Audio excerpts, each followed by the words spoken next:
Hace milenios, a orillas del Egeo, resonó una guerra inolvidable. Héroes, dioses caprichosos y una ciudad, Troya, que parecía invencible hasta que la astucia se impuso. La historia de Troya es el cimiento de la literatura occidental. Aquiles, Héctor, Helena. En el centro, la ciudad amurallada, cuya resistencia parecía eterna hasta que Odiseo ideó el caballo de madera. Podría haber un yacimiento real donde un rey desesperado intentó salvar su reino antes de la caída. Para muchos era una fantasía, pero para Heinrich Schliemann era una verdad inquebrantable que guiaría su vida. Desde niño, la Ilíada hechizó a Schliemann. No la veía como ficción, sino como un mapa de una civilización perdida. Creció en la pobreza en Ankershagen, Alemania, pero con una férrea determinación alimentada por las historias de su padre sobre héroes griegos. La idea de que Troya yacía enterrada se grabó en su alma. Juró que algún día encontraría las murallas de Príamo. Pocos le habrían creído. ¿Cómo un joven sin recursos ni educación formal en arqueología podría soñar con tal empresa? Pero Schliemann no era común. Poseía una mezcla única de audacia, ambición y una asombrosa capacidad para los negocios. Su camino hacia Troya no fue directo sino tortuoso. Se embarcó en el comercio viajando por Rusia y América, aprendiendo idiomas con facilidad. Se decía que dominaba uno nuevo en semanas. Invirtió en índigo, oro, bienes raíces, amasando una fortuna colosal que lo convirtió en un hombre rico, capaz de financiar su obsesión. No esperó mecenas. Él sería su propio benefactor. Pero su camino no estuvo exento de controversias. Se rumoreaba que era sin escrúpulos, al límite de la legalidad, y su vida personal reflejó su carácter impetuoso. Su primer matrimonio fue un desastre y su búsqueda de una esposa griega lo llevó a Atenas, donde encontró a Sofía en Gastromenos, su compañera en la excavación más importante de la historia. Schliemann, a pesar de sus excentricidades, era un hombre de acción. Después de años de acumular riqueza, se retiró de los negocios y se dedicó a su sueño. A diferencia de los arqueólogos de su tiempo, Schliemann era una fuerza de la naturaleza. Estaba convencido de que Troya debía estar en la colina de Hisarlik, en la actual Turquía. Allí, en 1870, con obreros y sin paciencia para los métodos científicos, comenzó a excavar. No se preocupó por las capas superficiales. Su objetivo era la Troya de Homero, y para ello ordenó cavar trincheras masivas, destruyendo a menudo la evidencia de civilizaciones posteriores. Sus métodos eran brutales para la arqueología moderna, pero impulsados por una visión casi mística. Los primeros años fueron de decepción. Capa tras capa de ruinas, pero ninguna que coincidiera con su visión de la gloriosa Troya. Los escépticos se burlaban, pero Schliemann no se desanimaba. Su fe en Homero era inquebrantable. Y entonces, el 31 de mayo de 1873, el momento llegó. Schliemann había estado trabajando en una zanja profunda, cerca de lo que él creía eran los cimientos del palacio de Príamo. Encontró una grieta en la mampostería y vio un destello dorado. Era un día caluroso. Y Schliemann, con su habitual dramatismo, envió a los obreros a descansar para trabajar solo. Lo que encontró allí, escondido en un nicho, lo dejó sin aliento. Un tesoro de proporciones bíblicas. No era una simple colección de objetos. Era una profusión de oro y plata, una visión deslumbrante sacada de las páginas de la Ilíada. Era el tesoro de Príamo.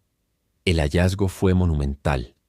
Schliemann, con la ayuda de su esposa Sofía, quien supuestamente envolvió las joyas en su chal para sacarlas clandestinamente, había descubierto una colección de artefactos que incluía tiaras de oro, collares, pendientes, brazaletes, copas y cientos de pequeñas cuentas de oro. Se estimaban más de 8.700 piezas. La joya más icónica era la diadema de Helena. Para Schliemann no había duda. Este era el tesoro que el rey Príamo, en su desesperación, había intentado salvar antes de la caída de Troya. Para él, ese oro era la prueba irrefutable, el eslabón perdido entre el mito y la historia, la validación de la poesía homérica. El mundo se paralizó con la noticia. La prensa clamó. El nombre de Schliemann se hizo famoso de la noche a la mañana. La noticia de que se había encontrado la legendaria Troya y su tesoro resonó globalmente. Los escépticos reconsideraron. Sin embargo, junto a la euforia, pronto surgieron las sombras de la controversia. La primera y más grave. ¿Cómo había sacado el tesoro de Turquía? Schliemann lo hizo clandestinamente, violando las leyes otomanas de antigüedades. Había prometido una parte al gobierno turco, promesa que no cumplió, desatando una disputa legal. La autenticidad del tesoro también fue cuestionada. Si bien los objetos eran antiguos, la atribución de Schliemann de que eran específicamente el tesoro de Príamo fue recibida con escepticismo. Arqueólogos señalaron que las joyas fueron encontradas en una capa estratigráfica más antigua que la de la Troya homérica. Para Schliemann, la narrativa era más importante que la precisión científica. Él era un romántico, y su descubrimiento había encendido la imaginación del mundo. El tesoro, con su aura de leyenda y contrabando, fue exhibido en Atenas, luego Londres y finalmente en el Museo de Etnología de Berlín, convirtiéndose en una de las atracciones más preciadas de Alemania. La diadema de Helena y las demás piezas doradas contaban una historia de un pasado remoto, de mitos que se hacían realidad. La gente se agolpaba para verlas. Se convirtieron en un símbolo del poderío arqueológico alemán y de la audacia de un hombre que se atrevió a creer en los mitos. Pero su viaje no terminaría allí. La historia del tesoro de Troya guardaba un capítulo más oscuro, uno que lo llevaría de los museos a la oscuridad de un búnker de guerra, y luego a una desaparición que superaría la leyenda de la propia Troya. A medida que el siglo XX avanzaba, el tesoro de Príamo se convirtió en orgullo nacional para Alemania. Miles de personas pasaban frente a sus vitrinas, maravillándose. No era solo oro, era un pedazo de la humanidad misma. Sin embargo, la sombra de la guerra se cernía sobre Europa. Las tensiones geopolíticas se intensificaron y con ellas la amenaza para las inestimables colecciones de arte. Nadie podía imaginar que el mismo tesoro que había sobrevivido a la caída de una ciudad legendaria se enfrentaría a su prueba más grande. La Segunda Guerra Mundial no solo consumiría vidas, también devoraría legados culturales. El destino del tesoro de Príamo estaba a punto de tomar un giro inesperado, sumiéndolo en un nuevo misterio. Su brillo se apagaría, o eso parecía, en medio del caos y la destrucción de una guerra sin precedentes. En la penumbra del siglo XX, mientras Europa se convulsionaba por la Segunda Guerra Mundial, el tesoro de Príamo reposaba en las vitrinas del Museo de Etnología de Berlín. Era el orgullo de Alemania. Pero la guerra no distinguía entre obras maestras y escombros. Los bombardeos aliados sobre Berlín eran constantes. Los directores de los museos alemanes tomaron medidas desesperadas para proteger sus tesoros. Para el tesoro de Príamo se decidió un plan de emergencia. Las más de 8.700 piezas empaquetadas en cajas de madera fueron trasladadas en 1941 al búnker antiaéreo del Banco del Estado prusiano.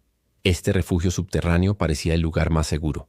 Allí, en la oscuridad, el tesoro de una Troya milenaria esperaría el fin de la guerra, custodiado por la esperanza de que volvería a brillar. Pero la realidad de la guerra es caprichosa. El ejército rojo soviético avanzaba implacable sobre Berlín. La batalla por la capital del Reich fue un infierno. Cuando las tropas soviéticas, con el mariscal Georgi Chukov a la cabeza, entraron en Berlín en abril de 1900, confiscar y repatriar los tesoros culturales que Alemania había expoliado. Aunque el tesoro de Príamo no era un botín de guerra tradicional, para los soviéticos representaba una valiosa reparación por los inmensos daños infligidos a su patria. La Brigada Especial, las Trofeo de Brigadas, rastreó cada museo y búnker. El 11 de mayo de 1945, días después de la rendición de Alemania, la Brigada Soviética, liderada por el teniente coronel Vladimir Nikolayevich Popov, llegó al búnker del Banco del Estado prusiano. Allí, en las profundidades, encontraron las cajas con el tesoro de Príamo. La sorpresa fue inmensa. El tesoro fue cargado en camiones y transportado en secreto fuera de Berlín. Su destino inmediato fue desconocido. Se rumoreaba que había sido destruido. Pero la verdad era que el tesoro, el mismo que Schliemann había sacado clandestinamente de Troya, estaba ahora en manos de los soviéticos, envuelto en un velo de secretismo que duraría casi medio siglo. Durante las décadas de la Guerra Fría, el paradero del tesoro de Príamo se convirtió en una de las mayores incógnitas. Alemania Occidental preguntó incesantemente. El gobierno soviético siempre negó tener conocimiento, respondiendo con evasivas o afirmaciones de que se había perdido. Era una cortina de hierro cultural, tan impenetrable como la política. El tesoro se había desvanecido. Sin embargo, detrás de bambalinas, el tesoro existía. Estaba custodiado en el Museo Pushkin de Bellas Artes de Moscú, escondido en una sección especial, clasificada como secreto de Estado. Solo un selecto grupo sabía de su existencia. Arqueólogos soviéticos tuvieron acceso limitado, pero se les prohibía hablar de ellas públicamente. Era un cautiverio en la oscuridad, un legado de silencio impuesto por la política de posguerra. La justificación soviética era la compensación por los daños de guerra. La caída del muro de Berlín en 1989 y el colapso de la Unión Soviética en 1991 abrieron las compuertas de la verdad. Historiadores y periodistas rusos, ahora con mayor libertad, investigaron los archivos secretos. Las revelaciones empezaron a surgir. En 1993, el historiador Vladislav Nikiforovich Kulikov reveló que el tesoro de Príamo no estaba perdido, sino que había estado custodiado en Moscú. La noticia fue una bomba. El mundo se asombró. Alemania exigió su devolución. Turquía también presentó sus reclamaciones. La revelación oficial llegó en 1996, cuando el gobierno ruso, bajo Boris Yeltsin, admitió públicamente que poseían el tesoro de Príamo y que estaba en el Museo Pushkin. Para demostrarlo, se organizó una exposición sin precedentes, El oro de Troya, de la colección del Museo Pushkin, que abrió sus puertas en abril de 1996. Fue un momento histórico. Las vitrinas se llenaron de nuevo con el brillo dorado de la diadema de Helena y las copas. La gente se agolpó, emocionada de ver el tesoro que había estado envuelto en el misterio. Era un testimonio de la resiliencia del arte. Sin embargo, la reaparición del tesoro no resolvió la disputa sobre su propiedad. Las reclamaciones de Alemania y Turquía persisten. Alemania argumenta que fue un botín de guerra ilegalmente confiscado. Rusia mantiene que es una compensación justa. Turquía insiste en que les pertenece. El debate es complejo, sin una solución fácil. El tesoro de Príamo, con su historia rocambolesca, se ha convertido en un símbolo de los desafíos del patrimonio cultural en un mundo marcado por conflictos.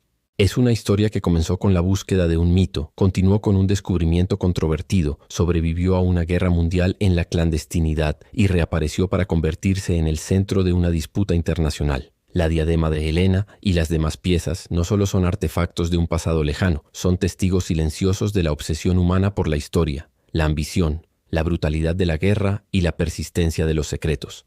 Su brillo, restaurado en las salas del Museo Pushkin, sigue contando no solo la historia de la antigua Troya, sino también la intrincada saga de su propio viaje a través del tiempo. Un viaje que, incluso hoy, sigue generando preguntas y debates. Una cicatriz de la Segunda Guerra Mundial y, en última instancia, una prueba de que algunos secretos tienen la capacidad de resurgir, recordándonos que el pasado nunca termina de contarnos sus historias.